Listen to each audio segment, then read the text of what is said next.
Hi, this is John Lack, and you're listening to Out of Left Field on the Grueling Truth Network.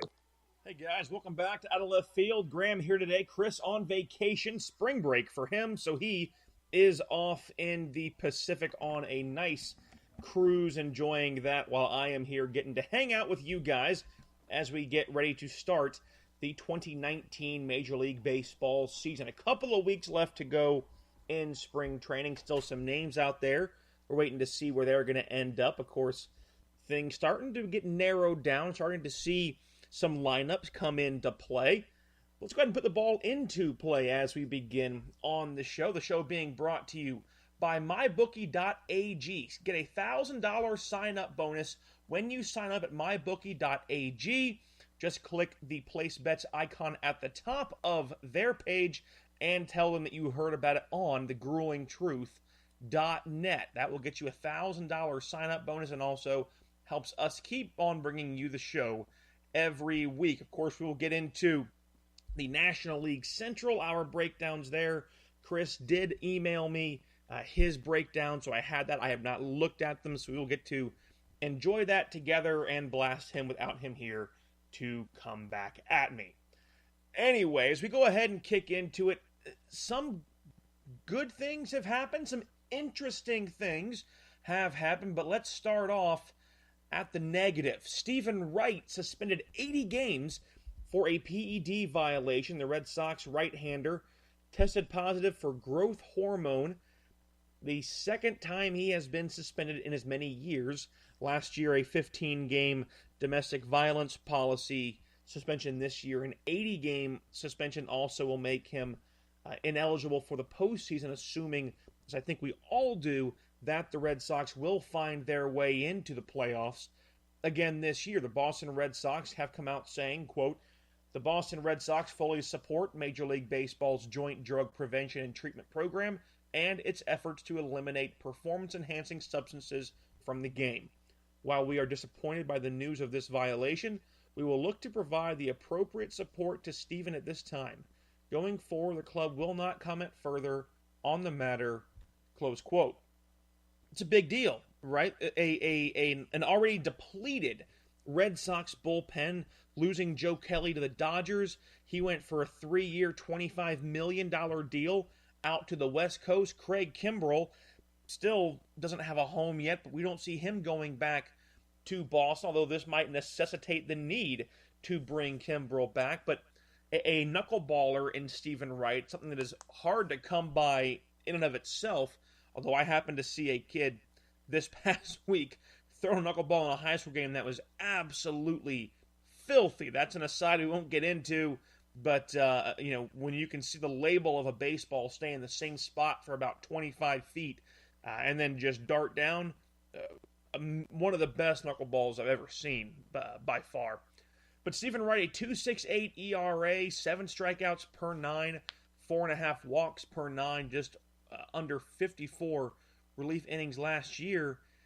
Again, understanding he lost 15 games because of the suspension last year and a couple of DL stints, this is a big loss for the Boston Red Sox. They've already been a team who, as Chris said earlier a couple of weeks ago, he doesn't believe will win the American League East. He has the Yankees coming out on top, and this could be something that might push forward that thought that he made. And again, I made my prediction based off of what I knew at the time. It did come out that Wright tested positive over the course of the offseason. The suspension just came down after the appeal, which we all expect to happen. And Wright did give us the traditional, "I have never knowingly ingested anything for performance-enhancing experiences, blah, blah, blah." What will this mean for the Red Sox? You look down at this team, a team who, for the most part, really hasn't changed a whole lot for the better since they won the World Series last year. And you say, well, what is there to change? They win the World Series. That's what you want. And yes, it is. And they have still a very good offensive team. Mitch Moreland at first, Pedroia, that's the question mark here, is the age factor kind of continues to become a glaring concern. Xander Bogaerts, Devers at third, and of course the B's out in the outfield, Benintendi, Bradley, and Betts. I still think by far one of the best rotations. That was part of the reason I picked them to win that division. But now you look at a bullpen that has been rapidly depleted, and they're not doing anything to fill in those slots. And now you have a guy who you hoped could be that knuckleball piece who doesn't use as much effort and stress on the shoulder, could go multiple games for you when you need him to. Now you lose that because he chooses to do performance-enhancing drugs and get himself kicked out for the first half of the season plus the playoffs. This could be really, really big for the Red Sox. Dave Dombrowski has been through a bunch of teams, the GM of the Red Sox. He has built a lot of things. He's made a lot of things, out of nothing. Do I think this is going to be the season ender for this ball club? No, I don't. I do think we're going to get a real good chance to see early on just how well they can respond to adversity. If they come out of the gate shooting and they're hot, then you know what, I would say this isn't really a big deal. And I think the biggest concern that you might begin to have is once Wright comes back and you work him back into the fold, can you once again transition away from him come October? That's the big thing to me that we're going to have to see with this Boston Red Sox ball club. At the end of the day, an 80-game suspension, a big deal. You still have some big names like Dallas Keuchel out there. Not a lot of big relievers. Probably the biggest name is still Craig Kimbrell. Might this necessitate a reunion between these two parties? That we will have to wait and see. Their biggest competition in the American League East, the New York Yankees, have named a starter. Masahiro Tanaka will once again get the opening day tap by the Yankees to be the starter for that ball club. Well, okay, why Tanaka? We've seen some stuff on here, a lot of opening day woes. He was really a pincushion on one of his opening day starts in Tampa Bay. Last year we talked about a guy who in 156 innings, one of the lowest innings of his career, goes with a 3.5 ERA. A guy who has not been below 2 since he came on the scene as an all-star his rookie year in 2014. The problem that a guy like Luis Severino has shoulder inflammation. He has been shut down. About 5 days ago coming out that goes in for an MRI. Skipper Aaron Boone told the New York Daily News showed inflammation to the rotator cuff. Will be out at least 2 weeks while undergoing treatment, including injections and anti-inflammatories. Obviously going to probably not see Luis Severino until mid to later April. Hopefully that is as far as it goes for him. But again, this is another situation where we have seen a pitcher coming in from the offseason. Granted, Clayton Kershaw never even made it into a game before the inflammation began, but it does begin to worry you a little bit as Salvador Perez, the catcher for the Royals, is undergoing Tommy John surgery. Of course, we've talked about Tommy John surgery seemingly just it keeps on gaining people that have to undergo it. We see players like Corey Seager, of course, not Zach Kozar, but we've seen other namely Salvi Perez and other players having to undergo this when they aren't even pitchers. And now it seems like arm issues are becoming more and more, and the amount of whip and sidearm action a lot of these players are putting onto it is inflaming these joints more and more. It is very hard to kind of keep that shoulder elbow loose in the offseason without having to do things to it, which could cause overall damage. Again, they just signed Severino, as you mentioned, a couple of weeks ago to that $40 million deal. I still think it's a great signing. I don't feel anything. I feel no concern around it because $40 million for 4 or 5 years, you're still going to have him right near his age 30 season. If you want to extend him before that, you can go ahead and do it. But at the end of the day, why the hell not, right? At this point, injuries are going to happen. It's basic inflammation. If you can come out of the gates strong, really get a feel for what these, what James Paxton and Tanaka can do, with Sabathia starting on the DL as well, you get a chance to see the depth that you're going to have really early on, which, again, could put you behind the 8 ball, although with the aforementioned Stephen Wright suspension, might give them a little bit of grace and ground to go ahead and work with here as the season begins in the first couple of weeks. So it is a big thing to not have Severino out there. We'll see how he bounces back. It'll be something to watch. Hopefully this is just kind of the beginnings of what we're kind of used to of, consistent use, things you're not used to, trying to get into baseball shape, as they say, and just feeling a little bit of discomfort from the constant day-to-day activities. The Cleveland Indians have announced they have formally signed Hanley Ramirez to a minor league deal. He will get physical, and then, of course, we'll get a chance to see if he can make the big club. Will earn $1 million in guaranteed salary if he makes the roster.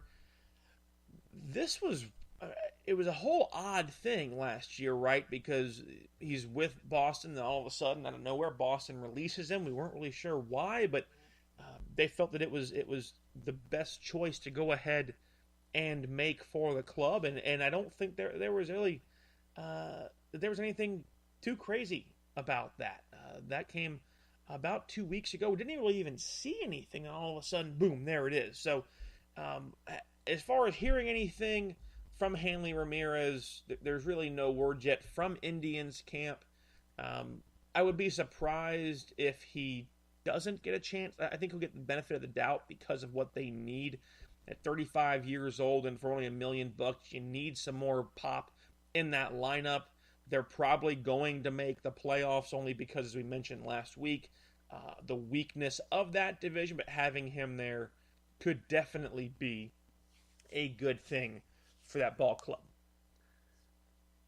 Keeping up with injuries here, and this doesn't seem to stop, is Vladimir Guerrero Jr., the Toronto Blue Jays star prospect, will reportedly miss 3 weeks with a grade 1 left oblique strain. That's according to Shai Davidi of Sportsnet.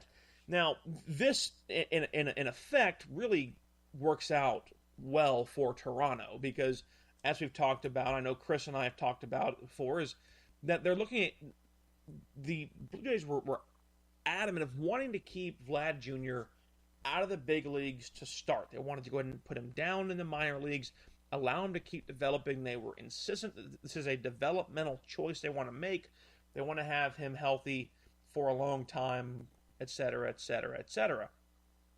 He would have to stay in the minors 15 days to start the season to retain team control. Granted, he hit .381 with 20 homers and 78 driven in through 4 different levels of minor league ball last year, but has only hit .211 with 1 run batted in during spring training. This is one of those moments where, maybe they were right. Not saying that as a 19-year-old hitting .211 in spring training tells you what you need to know about a guy going forward. I don't think that whatsoever. And I think Vlad Guerrero Jr. is going to be fantastic. But this is a thing that might work out best for both teams. At least in this aspect, you get to retain the control that you want without having to kind of circumvent the system. Now, granted, the difficulty here is you already said that you wanted to circumvent the system, and granted, they're not going to come out and say that they're just trying to go ahead and keep him, but they said that it was for the purposes of helping him enhance and all that kind of stuff, and maybe there was something behind it that we're not seeing, but at this point now, that's going to be good for him. Oblique strains are nothing to mess around with. We saw Miguel Cabrera a couple of years ago with an oblique strain. Cost him a pretty good chunk of that season. A lot of his pop, a lot of his power began to diminish when he had that, because obviously that a lot of twisting and turning in the trunk of that body just not producing the way that he wanted to, and that came, I believe, in 2015 when he was only in 119 games. Granted, won the All-Star, won the Silver Slugger, but ended up coming out relatively earlier in that season after he had won a Triple Crown. Just I believe the season or two before on that. So a pretty big deal. Actually, it was in 2012. So different thing as he won back-to-back MVP. So this is not something that the Blue Jays want to test. It's going to be good for him to take that time. This will work out well for the Toronto Blue Jays. I still expect we're going to see him in the big league. It's going to be awesome to see, and I hope that he absolutely just demolishes when he has a chance to get out there. But this should cover the 15 days that he has to be down there between the injury rehab plus the rehab stint to go ahead and get himself back to being baseball ready. That will be more than enough time for Ross Atkins and that front office team of the Blue Jays to go ahead and keep him down where he needs to be. Coming up on the show, the New York Mets have hired a very surprising choice for their front office as a new consultant, if you will. Plus, we get into the National League Central. Who's going to finish where?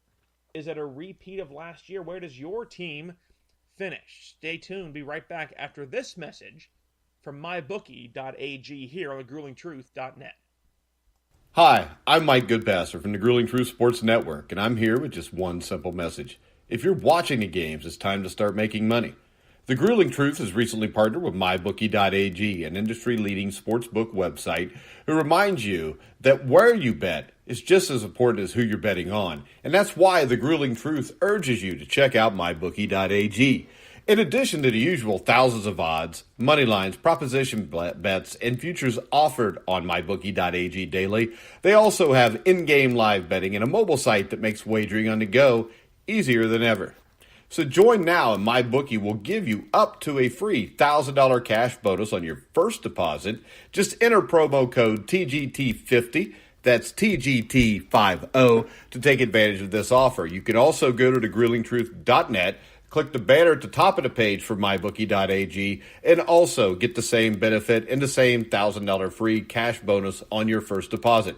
So visit mybookie.ag, courtesy of the Grueling Truth, and enjoy winning today. mybookie.ag. You play, you win, you get paid. And welcome back to the show, guys. Thanks for hanging out with me again. Just Graham here today. Chris again on vacation, but always good to spend some time with you guys. Not going to be an incredibly long show. Not a lot to talk about, and I'm not going to just blow hot air around just to have you guys hanging out for an hour. If we can go ahead and get you the stuff that you want to hear and get you out of here faster than normal, hey, we'll go for it. You guys are always patient with us as it is when Chris and I go back and forth, so we're going to try and go ahead and move you around as best that we can. As I mentioned prior to the break, the New York Mets have made quite an interesting hire into their front office as a consultant and an advisor. Jessica Mendoza, an analyst for ESPN. Yes, that Jessica Mendoza from Sunday Night Baseball has been hired by GM Brodie Van Wagenen as an operations advisor to the ball club. She will focus on player evaluation, roster construction, and health and performance. There's a lot of oddities to this hire, right? We've already seen that ESPN likes to hold on to or likes to hire and work with players and personnel who still have an affiliation for a certain team or are directly affiliated with still a certain ball club. David Ross, who you see a lot on Tuesday and Wednesday night baseball broadcast, he is still a special advisor for the Chicago Cubs. Alex Rodriguez is a special advisor for the New York Yankees. But now we have someone who is going to be directly involved with a ball club. This is not like Tim Tebow, who still works for the network covering college football and is trying to make the major leagues as a ball player. But we're talking about someone who has direct access to other teams based off of pre-game interviews, all the additional production that they do prior to these games. And this has to make, if I was another manager or a general manager, this would make me very concerned. I am not questioning the ethics or the integrity of Jessica Mendoza. Let me lay that out there right now. I am not doing that. But what I am questioning is that every team is going to try and get an edge. And if you tell somebody something that as it relates to your ball club, if you're talking to a manager or you're talking to a GM or you have sources elsewhere, and that can go ahead and provide information to your ball club that they otherwise would not have gotten, there is a potential glaring issue here. Van Wagenen said, quote, "I was an outside-the-box hire. I've been a believer that you need to get new voices and fresh perspectives in any room, especially when you are making decisions," close quote. And that's fine. But if that's the case, I'm at that point where I don't know if effectively she can do both jobs. She can be a great analyst, and she might be very good at this advisory role, but to have her try and blend the two together is just really, really difficult. Now, she has had to sign a confidentiality agreement that she would not share on the broadcast anything she gleans from operations of the New York Mets. She also will not be allowed to share with the Mets anything she learned about other teams through her ESPN duties. Well, no crap. Of course they're going to say she's not allowed to do that. What GM, what team in their right mind is going to say, we're going to hire her, she can tell us whatever the hell she wants, but we're going to let her do both jobs? Undeniably, lawyers for every team, every side for the league, they are going to put out there that she is not permitted to do that. Where is the checks and balances to prevent that from happening? She has a job to do for the New York Mets. She has a job to do with ESPN. My question would be, does she need to be in there for all of these production meetings? For all of these interviews, does she need to be in those directly, or can they happen without her and be brought up onto the broadcast? At what point, even when it's brought up on the broadcast by somebody else, can it end up affecting the ball club? Now, granted, if it's brought up by a Matt Vasgersian, a Dan Schulman, whoever, A-Rod, whoever's in the booth with her at those points, I get that whatever they bring up is kind of just free information. But we are putting her and the sport in a very precarious position and really beginning to blur the lines between analyst and team personnel. I mean, this is huge as it is. Jason Witten just left the Monday Night Football booth to go back to the Dallas Cowboys. John Gruden goes back to coaching. Now, granted, the Raiders were awful, and that's its own different thing, but these are people who have a lot more knowledge of the game and now have more knowledge of teams as a whole because of what their previous employer has them do. And now at this point with Jessica Mendoza, it is still her current employer with which she has the ability to go and do these things. So, I don't know how it's going to work. I am really interested to hear if it ever leaks out how other teams are dealing with ESPN in these pre-production meetings and talking to them with face-to-face interviews with managers and GMs and players and whatnot, and how she is perceived and how willing they are to be as open as they have in the past. It's really going to be a really interesting dynamic. She is scheduled to be in the booth for a June game between the Mets and the Braves, an interdivisional rivalry, which, again, in and of itself, the Braves, a team who won the division last year, the Mets, who struggled but are looking to become a team that can kind of be a sleeper and make a big jump. Again, this year, this is just really, really, it's just odd. ESPN, when asked about this, were really, I don't want to say flippant, but they shrugged it off, saying, quote, "There are numerous examples across networks of these types of arrangements where commentators work closely with teams, and we will be fully transparent about Jessica's relationship with the Mets. We have complete faith in her ability as a leading MLB voice for ESPN," close quote. This will be yeah, this is going to be its own thing, right? As mentioned, Rodriguez, on Tuesday, ESPN announced the Yankees pitcher CC Sabathia will contribute to various ESPN shows, mostly in coverage of things, they say, other than baseball. But again, he brings in at least some inner working knowledge of things in that part of the game. Frank Thomas and David Ortiz, working for Fox, are still affiliated with the White Sox and Red Sox, respectively. And of course, we're still dealing with the fact that Brodie Van Wagenen has former clients like Jacob deGrom or Noah Syndergaard, who were former clients of him for Creative Artists Agency, the CAA, where he was a vested owner until he has divested himself from his stake.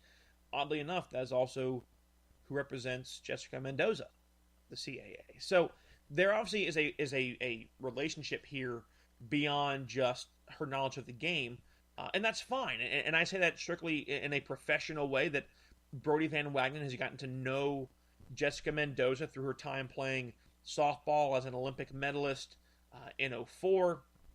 Obviously won gold in 2004, I believe won silver in 2008, and her time through ESPN, where she's been with the company for almost 10 years in the booth for going on her third year. So this has the potential to be very interesting.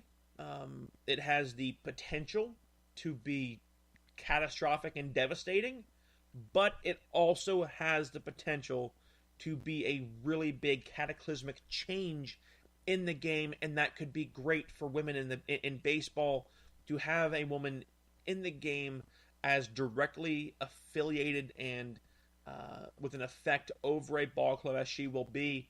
I certainly hope that she does a fantastic job. I hope it all goes well for her, and I think it's great to see Brodie Van Wagenen doing different things. This is kind of what is making his name, as we talked about with the Mets. He is willing to go outside the box and do things differently, and that's always going to be looked at in an odd way until it works.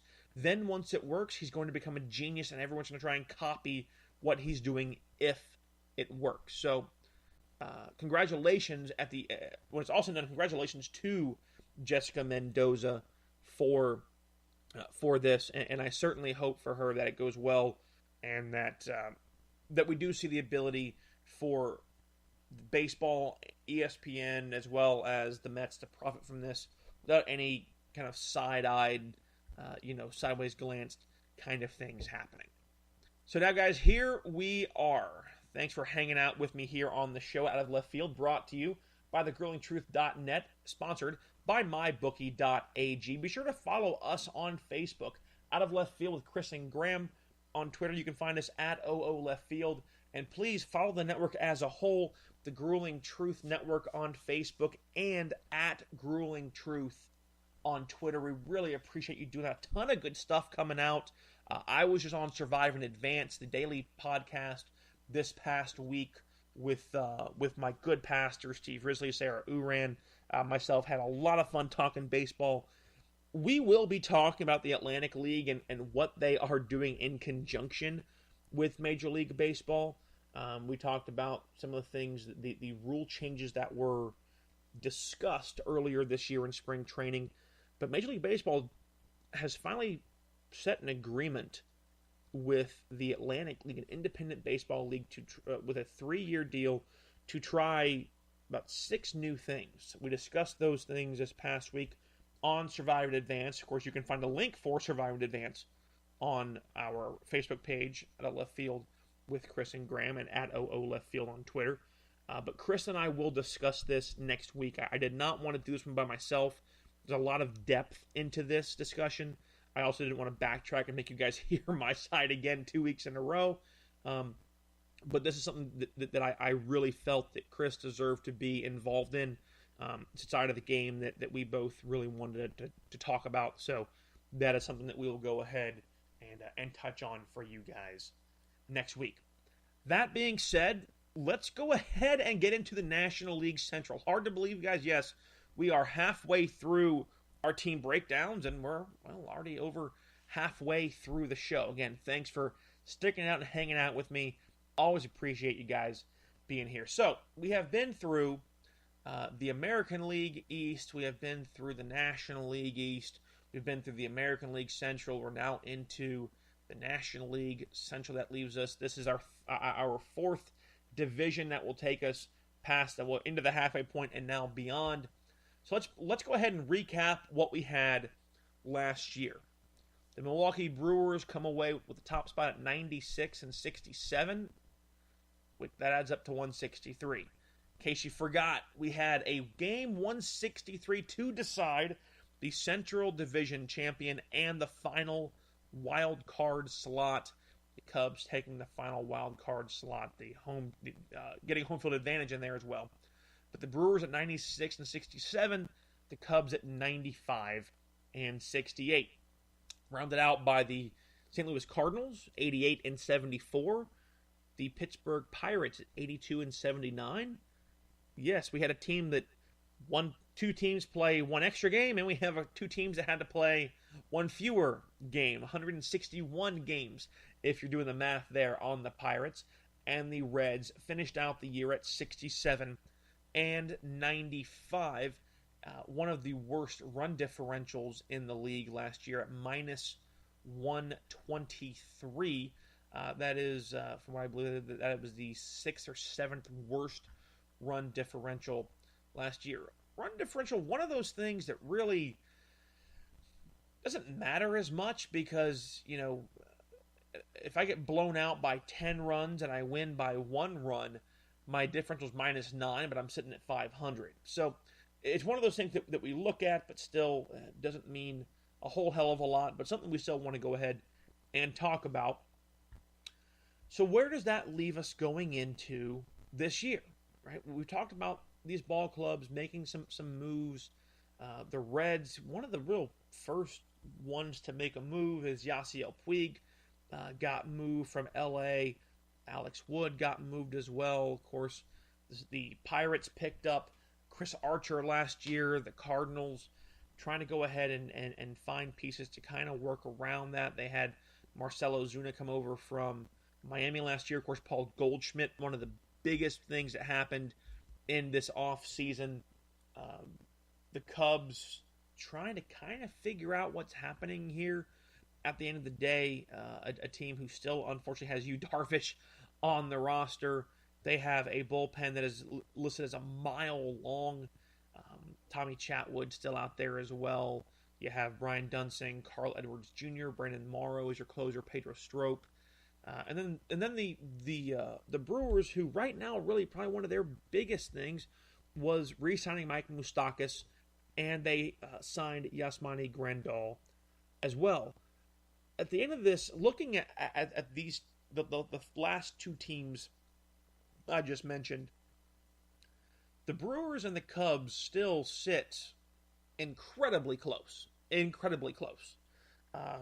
And that is, I still see this being relatively the same kind of season we had last year. I picked the Brewers to go 95 and 67, so they will lose one more game, or I guess they will win one fewer game as they lost 67 last year. But I had them at 95 and 67. They're not incredibly impressive at the starting rotation. I would certainly like to see them get better. I think that's, with Julius Chassin likely going to be your game one starter. Guy pitched almost 193 innings last year, a 3.5 ERA, allowed 75 earned runs, 18 long balls, a whip of 1.16. Not fantastic, not horrific, but not fantastic. Actually, one of, I believe actually is the best whip of his career. This is a guy who he's floated around some teams. He's no young buck, right? Born in 88. He's 31, 32 years old. At a point now where I feel like with Braun, with Kane, Yelich, Aguilar, of course, Thames is there as well.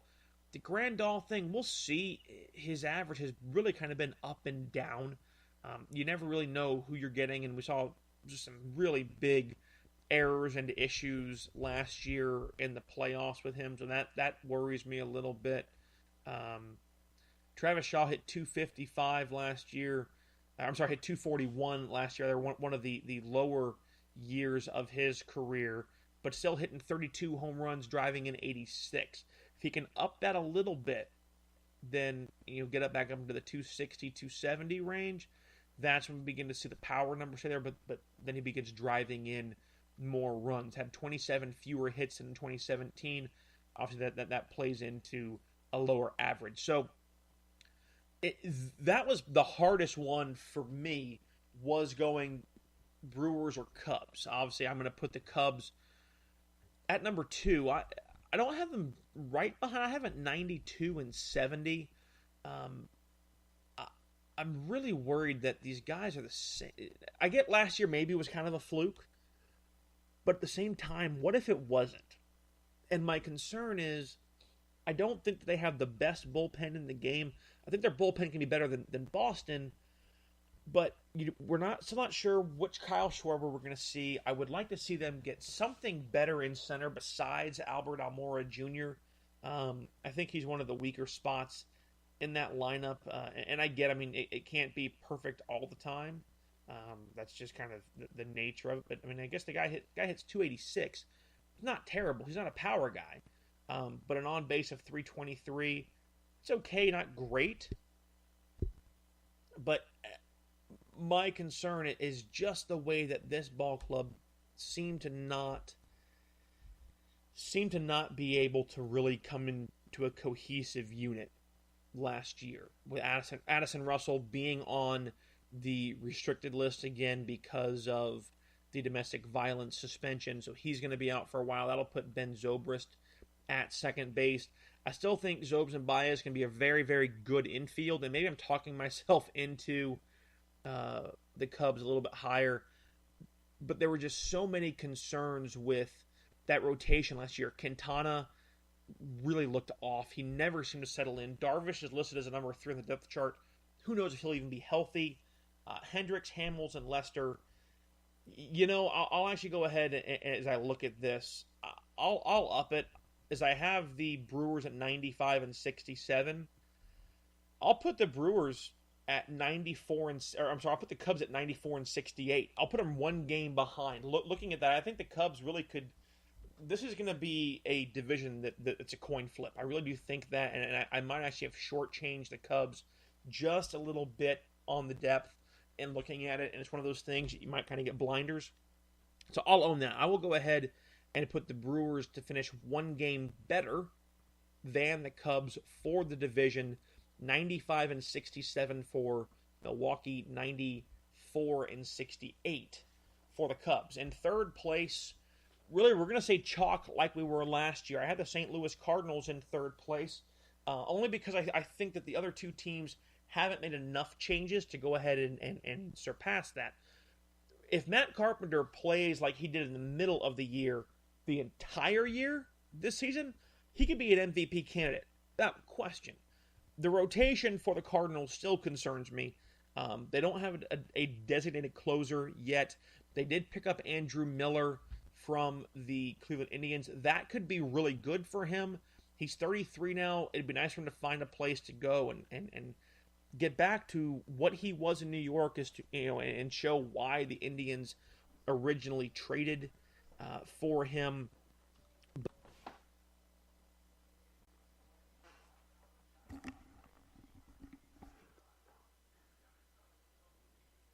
But this is one of those moments where, Dexter Fowler has not been the same kind of guy he was in Chicago. Marcell Ozuna has some pop in the bat. Colton Wong, Paul DeJong right in the middle. I think that grabbing Goldschmidt is huge. It's going to add a really good positive vibe to that clubhouse. They can play spoiler for a lot of guys, a lot of teams, I believe, this year. So I'm going to go ahead and actually have them hold pat. 88 and 74. Same way they finished last year, I have the Cardinals finishing again this year. Last year, the Pittsburgh Pirates finished 82 and 79. I project them again this year to finish fourth in the National League Central. Now, again, Taillon is back. Chris Archer, you get a whole year with Archer this year.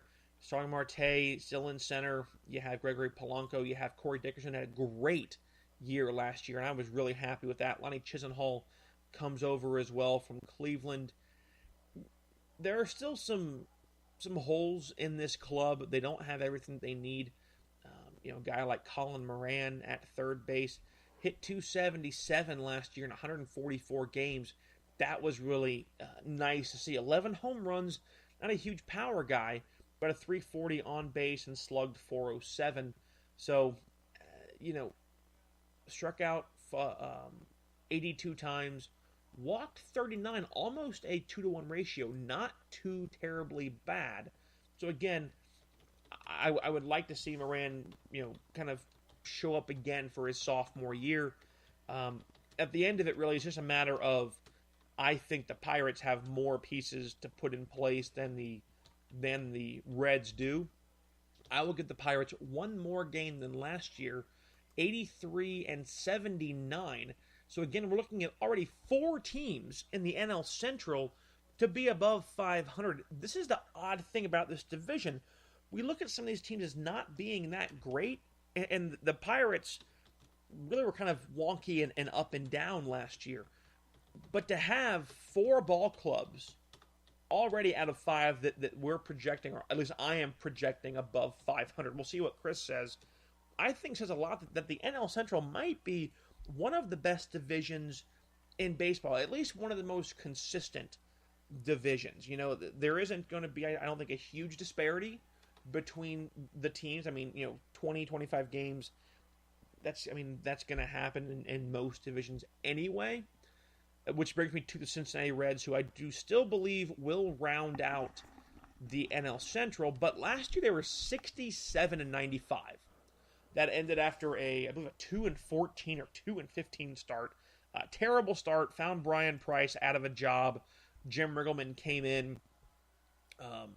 Did a really nice job with that ball club, and led them almost into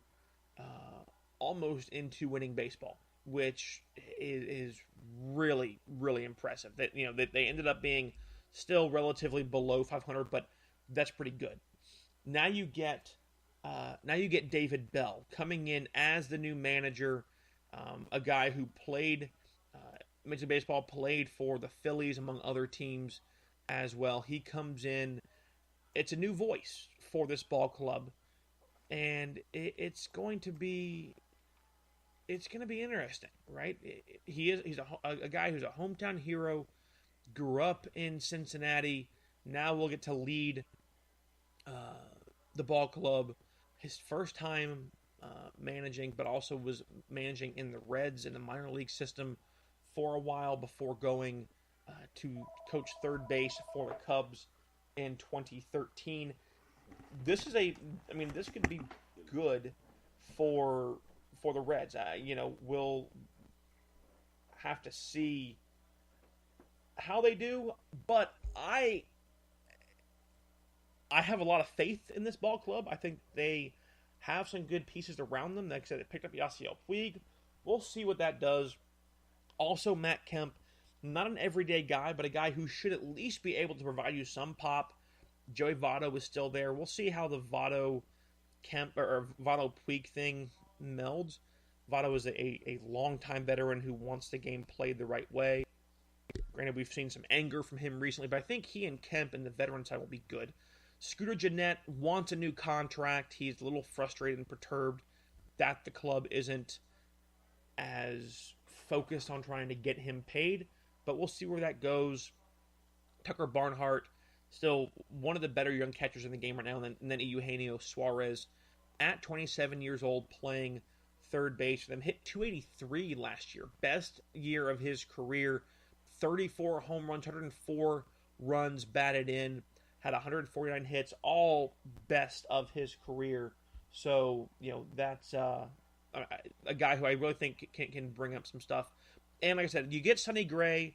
Not thrilled about that, but Alex Wood and Tanner Roark, both coming over there. Roark from the Nationals, Wood in the trade from the Dodgers. So from a team last year that went 67-95, I'm going to give 5 more wins. I had the Reds finishing at 72-90.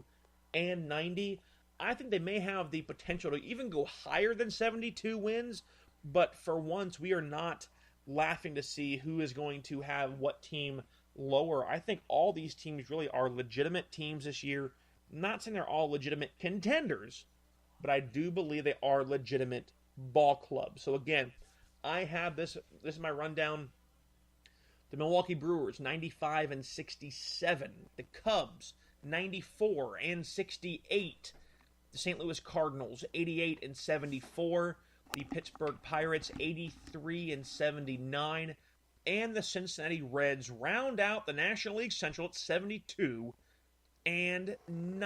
Those are my predictions here on Out of Left Field with Chris and Graham, brought to you by thegruelingtruth.net. Now, what are Chris's predictions? Here we go. Opening up as we go, and let's see what he says. Okay, here it is. He says he has the Cubs winning the division at 89-73. So he has all the ball clubs below 90 wins this year. He says the Cubs should really still be the favorites in the division despite decent offseason showings from the Cardinals and Brewers. The loss of Murphy hurts a bit, but Descalso is a solid infield utility guy. This is a young, talented team. Yes, Daniel Descalso, I don't know. He is an interesting guy as it is. A guy who was around with the Diamondbacks for a while. Career 240 hitter, hit 238 last year. He's an okay backup guy. Not a guy I think makes a big difference. But again, I do agree with Chris in saying that they could still be favorites, which is hence why I moved them up one game behind the Brewers. He has the Brewers finishing second, 85-77. The Brew Crew are a wild card team this year. He wants to make a deep playoff run. They have to contend with a better Cubs team and a stronger Cards team. Thanks to the pickups of Grandal and Spangenberg outweigh the losses of Gio Gonzalez and Jonathan Scope. Yeah, I don't think Gio's a huge loss either. I agree there. It's a coin flip. Maybe both teams did better than what they should have done last year, and he might have a point here, dropping these ball clubs down. For me, it's just hard when the Brewers have the likes of Yelich and they have the likes of Kane. You have Thames on there still, like I mentioned. You get Moustakas back, Braun. There's just a lot of pop there in that lineup. And to go lower than 90 wins is just really, that's a hard one for me to wrap my mind around.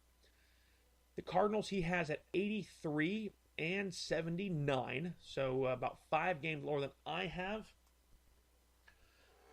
This is a stronger Cardinals team that added a much-needed huge bat. The addition of Paul Goldschmidt is big because it forces teams to pitch to the hitters around him like Yadier Molina. Losing Bud Norris and Luke Weaver hurts, though I see them above 500, but just above. I don't know if pitching to guys like Yadi is as... Yadi's a huge name, but he is not a monstrous bat. The bat has begun to decline in years, which we expect. Again, I'm not trying to dominate. Hit 261 last year, but he's not the guy hitting 300 anymore. Still, 20 dingers last year, managed to crack 20 for the first time since 2012, which is big for him. Do I think Yadi will show back up in the same way with the stick? I'm not sure. I do think the addition of Goldschmidt is big, which is why I still have them at 88 wins instead of at 83 wins. He has the Reds surprisingly sitting fourth at 581-81. I did not expect this one. The Reds get the highest potential offseason grade in my opinion, adding Puig, Gray, Roark, Derek Dietrich, and Matt Kemp. And didn't even add in there Alex Wood as well. It's a lot of big names, but they are names with question marks. Kemp seems to thrive at Chavez Ravine, Dodger Stadium, but struggles elsewhere. Puig needs to keep his attitude under control, has a huge upside, but his emotions get in the way. Sonny Gray flamed out last year, needs a resurgence to be a key part of this Reds team's success. Sonny Gray at this point is going to become a guy who just I don't think is ever going to match up with the expectations that he had. I mean, I love him going out there on the limb with this. I would definitely question it. I don't think that the Reds are a 500 ball club. But hey, that's where he goes. But he also puts the Pirates at 75 and 87. So he has the Pirates finishing last, below 500. Again, though, we both have 4 ball clubs in this division finishing at or above 500. Now, granted, our final standings are more different than they have been in the past. But the fact that he has the Reds at 500 blows my mind, and I love it. I would love to see it. I think it'd be great to see the Reds actually have a year like that. He finishes off with the Pirates at 75 and 87. Again, I had the Reds at 72 and 90, so I actually had all teams lower than he did. He puts the Pirates at the bottom, saying they did nothing this offseason and that they are simply going to expect Archer to be their Garrett Cole replacement while adding nothing around him and losing Jordy Mercer and Josh Harrison. The Buccos are in for a sub-500 year and last place in the Central. And you know, he might have a really good point there. This is a big year for Clint Hurdle. I still think that the Corey Dickerson piece being there is big. Jung Ho Kang is back. We'll see what he does. The Lonnie Chisenhall thing in and of itself, I mean, there's no guarantee this guy's going to be great, but he hit .321 last year. Granted, only played in 29 games. He's been kind of an oft-injured guy, but even when he's been playing a lot, he's a high 280s hitter. And a guy who, you know, I mean, can knock the ball, 64 career homers. Not a big power guy, but he's a guy who will get on base. So for me, I still think that's a nice grab for them. Will he become an everyday piece? That still kind of remains to be seen. There are a lot of question marks around them. I think Taillon is still the number 1 guy. Chris Archer has a lot to prove, at least to me, before he becomes a clear-cut number 1 guy in anywhere else other than Tampa Bay. So, you know, I don't think Chris is necessarily wrong here. I also don't think I'm necessarily wrong. I think both of our standings make a lot of sense depending on what happens inside those divisions. It's not like he's saying that the Reds are going to be 50-game winners. They'll be much higher above it. I just don't see the Reds yet ready to be a 500 team, and that's without projecting into additional moves and such made during the year. So there you have it, guys. We each have 4 ball clubs above 500. I have the Brewers winning the division at 95 and 67. The Cubs at 94 and 68. The Cardinals at 88 and 74, repeating their record last year. The Pirates at 83 and 79. And actually, I might actually agree. Looking at some of those names, I'm going to drop the Pirates down to 81 and 81. I will put them right at 500. So I will move the Pirates down to 81 and 81. Kind of as we do this. Again, there's times you look at it and you feel kind of good, and then I get a chance to kind of hear what Chris says, and it makes me kind of look back a little bit and see things from a different perspective. So 81 and 81 for the Pirates, 72 and 90 for the Reds. And again, 72 wins might be lower. I'm not going to change that. I still think 5 wins is a pretty big jump for that ball club, and they've had definitely some rough last several years. So that's where I sit. And then back to Chris's standings. He has the Cubbies at 89 and 73, winning the division. The Brewers at 85 and 77, being a wild card team. The Cardinals at 83 and 79. The Reds at 81 and 81. And the Pirates at 75 and 87. Let us know what you guys think. Be sure to send us a message at OO Left Field on Twitter. Tweet us there, Out of Left Field with Chris and Graham on Facebook as well. Also, be sure to stop by and take a look. I will post up the Survivor in Advance show I had a chance to be a part of this past Thursday on there as well. Be sure to go by mybookie.ag. Click on the $1,000 sign-up bonus link. And when you sign up, tell them you heard about us on the Grueling Truth Network. It's a big deal for us. It's a big deal for you guys as well. Get away from DraftKings and other things. Go to mybookie.ag. Have some fun with some online play like that. Win yourself some money, and also tell them how good the Grueling Truth is bringing you mybookie.ag. The more that you work with them, the more they help us, and we can bring you even more content. Again, mybookie.ag. Tell them you heard about it on the Grueling Truth Network. For all of us here at the network, at the show, for Chris, enjoying the sun and the water over near Mexico, I'm hanging out in Florida. I'm Graham. Thanks, guys, for hanging out with us. Catch you back here next week when both of us get ready to rock and roll the American League West. 2 more teams to go, and will Dallas Keuchel have a home? Find out that and a whole hell of a lot more next week here on Out of Left Field.